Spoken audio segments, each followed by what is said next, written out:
Dans notre chronique Apéro sans filtre, nous avons aussi posé cette question. Que pensez-vous de l'événement du Success Marketing? C'est un très bel événement. En fait, moi, ce que j'aime, c'est le côté neuf, nouveau, en fait, de cet événement-là.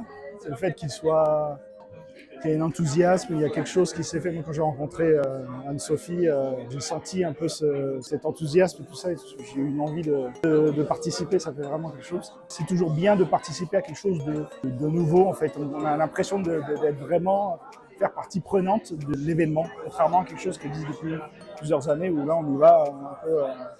Je trouve que c'est une très belle initiative qui prime l'audace d'Anne-Sophie et toute son équipe et qui va mettre en lumière le marketing, donc quelque chose qui nous tient à cœur et qui est au centre des préoccupations de toutes les entreprises pour booster véritablement sa visibilité. Donc je trouve que voilà, c'est un événement incontournable de cette fin de saison. L'événement a vraiment l'air ouf. Je suis venue un petit peu sans savoir à quoi m'en tenir parce qu'en effet c'est le premier. Et c'est très professionnel, ça a l'air grand et c'est pas de moi mais quelqu'un disait tout à l'heure un petit grain de folie. Ça a l'air un peu fou, grand et très pro.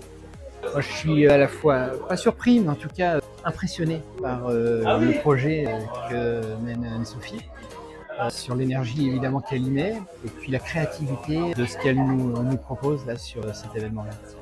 En parlant avec des personnes qui sont plus du domaine là, dans l'Assemblée, on a l'impression que c'est assez inédit et que ça répond à une demande qui peut être Ça peut être intéressant aussi parce que en fait les personnes qui peuvent être présentes, même pour les conférences et tout ça, c'est vraiment des personnes qui sont des acteurs aussi du marketing. Donc en soi, c'est elle arrive à rassembler, on va dire, les 700 personnes. Le but, c'est rassembler quand même pour la première édition les 700 personnes. Je pense que ça peut être un bon succès pour la suite. Après, ça fait une deuxième édition l'année prochaine.